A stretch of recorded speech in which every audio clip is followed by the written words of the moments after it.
Halo teman-teman, apa kabar? Semoga Anda dalam keadaan sehat selalu dan kita kembali berbicara tentang situasi dan kondisi di Liga Premier Inggris, terutama bagaimana pelatih baru mulai muncul ke permukaan, nama-nama setidaknya, ya, dan ada juga pelatih yang eh, dipecat ya, di Liga Premier Inggris.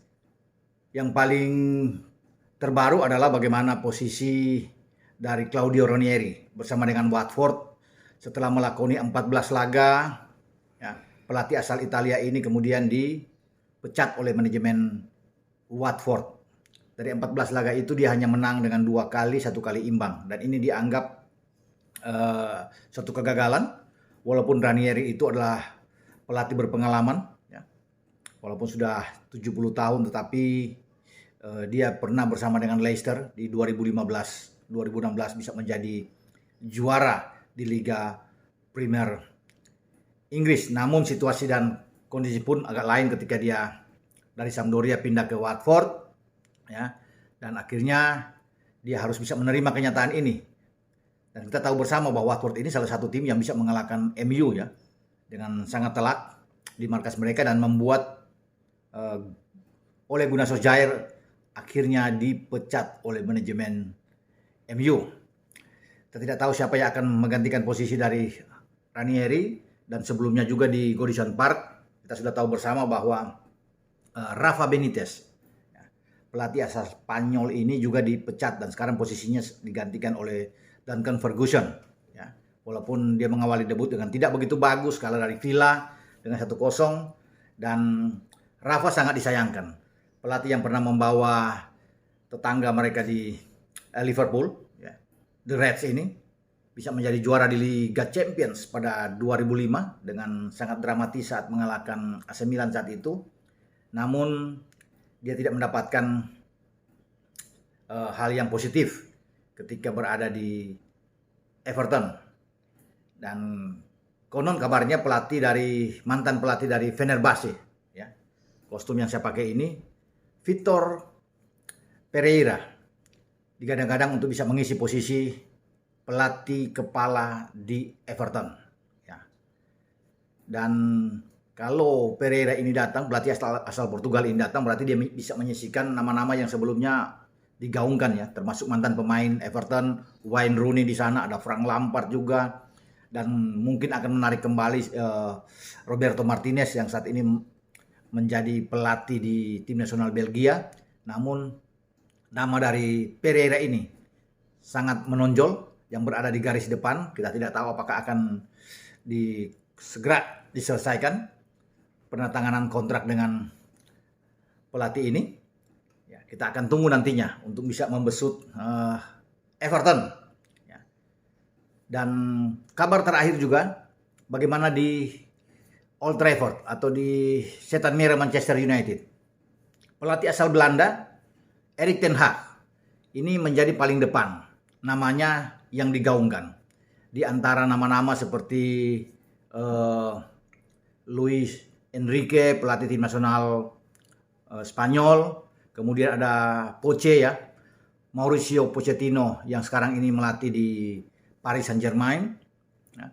Kemudian ada Julen Lopetegui yang saat ini menangani Sevilla, dan satu lagi yang terakhir yang digaungkan adalah Brendan Rodgers, ya, yang menangani Leicester City. Namun nama Rodgers terakhir hilang dan hanya ada 4 nama yang mengemuka: Ten Hag, Poche, Enrique, dan Lopetegui. Namun Ten Hag paling depan saya katakan, ya. Tapi dia masih bersama dengan Ajax. Ajax ada di puncak klasemen sementara Eredivisie, unggul 2 poin dari PSV Eindhoven. Ya. Dan dia digadang-gadang adalah pelatih yang cocok untuk meneruskan pelatih interim saat ini yang dipegang oleh Ralf Rangnick selama 6 bulan bersama dengan MU, karena Rangnick akan segera duduk di jabatan terbaru dia setelah selesai pada bulan Mei.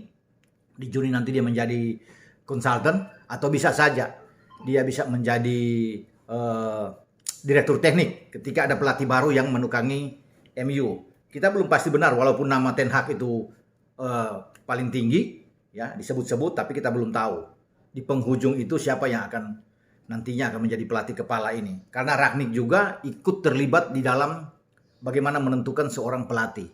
Ya, kalau dia bisa membawa MU ini bagus ya, paling tidak finish di posisi keempat di klasemen IPL musim 2021-2022 dan bisa lolos ke Liga Champions pada musim depan, Rangnick ini juga akan dianggap untuk bisa mampu berkolaborasi dengan pelatih kepala. Makanya dia ikut terlibat untuk bisa melihat sosok pelatih yang pas. Ya.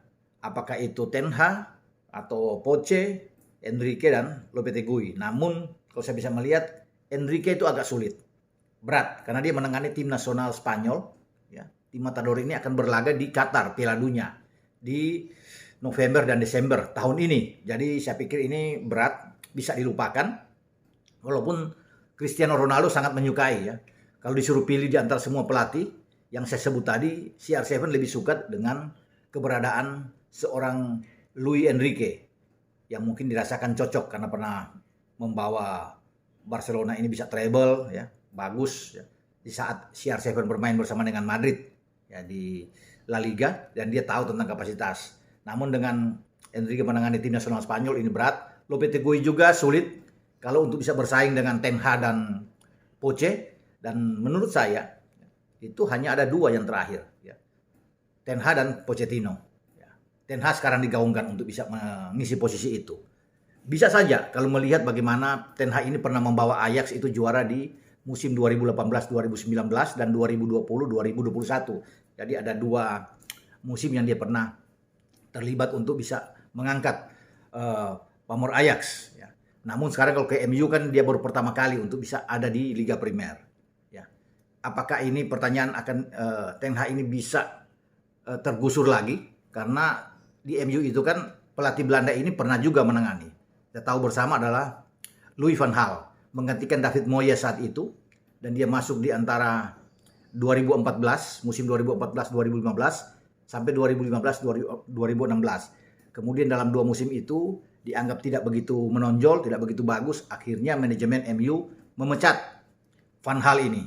Ya, MU masih dengan tentunya Ed Woodward yang masih berada di sana. Walaupun sebenarnya tidak begitu jelek ya. Kalau bisa dikatakan ada 52% persentase kemenangan dari Louis van Gaal dan dia bisa meninggalkan satu trofi Piala FA saat itu sebelum dia dipecat.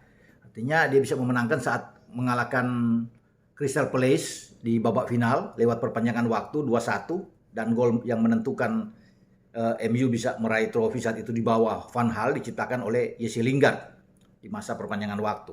Tapi 2 hari setelah sukses itu manajemen mengambil keputusan memecat Van Gaal bersama seluruh staf kepelatihan asal Belanda ini untuk keluar.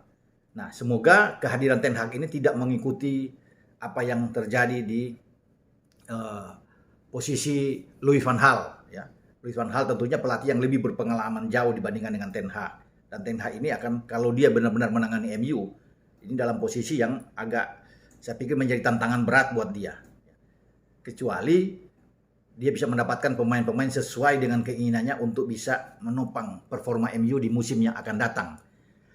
Dan ada satu hal yang menarik, kalau memang benar Ten Hag itu mendarat di Old Trafford, ini bagi posisi Donny van de Beek, gelandang serang yang menjadi anak kesayangan bagi Ten Hag ketika di Ajax, itu bisa terselamatkan. Karena kita tahu bersama Van de Beek ini tidak bisa mendapatkan jam bermain yang bagus ya. Termasuk ketika masih tangan Ole dan sampai di sekarang di Rangnick juga dia masih lebih banyak menghabiskan waktu di bangku cadangan ya. Ada mungkin beberapa kali main tapi tidak diinginkan tentunya bagi seorang pemain seperti dia, masih muda, masih sangat potensial untuk bisa berkarir, bisa menonjol tapi kemudian diparkir terus di bangku cadangan. Nah, kedatangan Ten Hag ini yang diharapkan bisa memotivasi kembali bagi Van de Beek untuk bermain dengan baik bersama dengan MU.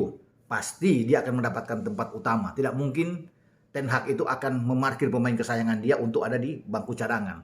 Dia akan mencari opsi lain untuk bisa menaruh Van de Beek bermain di belakang striker atau posisi dia yang ketika masih di Ajax diberikan kebebasan oleh Ten Hag saat itu dan dia bermain sangat baik. Itu yang membuat MU kepincut untuk bisa mendatangkan Van de Beek. Tapi sayang ketika dia datang di Old Trafford, dia tidak bisa mendapatkan keinginannya untuk bermain dengan jam terbang yang sesuai tentunya.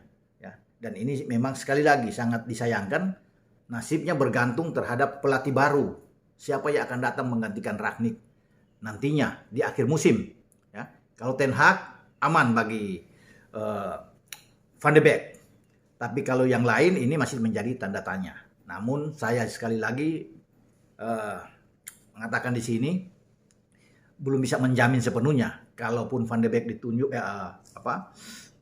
Ten Hag ditunjuk bisa menangani MU ini, apakah dia akan sukses akan tergantung dari sejauh mana ya MU bisa membeli pemain yang cocok dengan skema permainan opsi yang ditawarkan oleh Ten Hag. Ya, itu saya katakan tadi, jangan sampai nasib dia terulang seperti yang terjadi dengan nasib Louis van Gaal. Louis van Gaal waktu itu ketika masuk di 2014-2015 mendatangkan pemain-pemain yang bagus, ya, termasuk Ander Herrera dibeli, ya, jor-joran bahkan. Ya, Ander Herrera bisa didatangkan, kemudian Luke Shaw juga bisa didatangkan. Ander Herrera tuh kalau nggak salah didatangkan dengan 20 juta pound. Luke Shaw masuk dengan 30 juta pound. Jadi ini pemain, ada Angel Di Maria. Jadi bagaimana kontrak yang terbesar pada musim itu ya. Kalau bisa dikatakan dia datang dari Real Madrid, hampir 60 juta pound bagi seorang Angel Di Maria. Ada perpanjangan juga dibayar 6 juta pound terhadap seorang Radamel Falcao saat itu yang dipinjamkan dari Monaco. Jadi ini betul-betul banyak pemain-pemain yang diambil untuk masuk, termasuk Marcus Rojo ya, datang dari Sporting Lisbon. Di tahap-tahap akhir bagaimana Van Gaal ini bisa mengambil Daley Blind dari Ajax Amsterdam ya, saat itu dengan 14 juta pound. Jadi banyak pemain-pemain yang tetapi namun ini sulitnya, tidak bisa berbuat banyak walaupun bisa finish di posisi keempat, memulai start dengan kurang bagus bagi Van Gaal, dihajar oleh Swansea City, bahkan di putaran kedua Piala FA mereka out, dikalahkan oleh tim dari Liga 1 ya, Milton Keynes Dons saat itu. Jadi mereka tersisi. Nah, ini yang hati-hati bagi seorang Ten Hag ya. Nah, kita kembali ke Van Gaal. Van Gaal di musim kedua juga banyak jor-joran. Marcus Rashford ada di sana. Anthony Martial datang untuk bisa ada di tim ini. Kemudian Sergio Romero muncul dari Sampdoria, kiper ini ya, yang Matteo Darmian dari Torino diambil. Morgan Schneiderlin dari Soton juga datang. Jadi pemain-pemain yang oke sebenarnya, ditambah lagi di musim kedua Van Gaal, namun tidak bisa membuat apa-apa, tidak sesuai dengan keinginan manajemen untuk bisa membawa juara. Karena pelatih terakhir MU yang bisa menjadi juara adalah Fergie ya, pada 2013. Nah itulah saya pikir bagi Ten Hag, kalau benar-benar dia datang, ini menjadi ujian terberat buat dia. Namun kalau cocok chemistry-nya dengan Rangnick akan baik. Duet ini akan sangat bagus untuk ke depan ya. Karena kalau Rangnick bisa menentukan, menyetujui juga dengan kedatangan seorang Ten Hag, ini yang kita akan nantikan. Bagaimana kolaborasi antara dua pelatih yang juga kita bisa melihat dengan pengalamannya, mungkin dengan kaya taktik, kita akan tunggu polesan mereka bersama dengan MU. Sampai di sini pembicaraan kita dengan situasi kondisi pelatih yang dipecat, kemungkinan pelatih akan masuk ya, baik di Everton, kemudian di Watford dan juga di MU. Sampai di sini, ciao.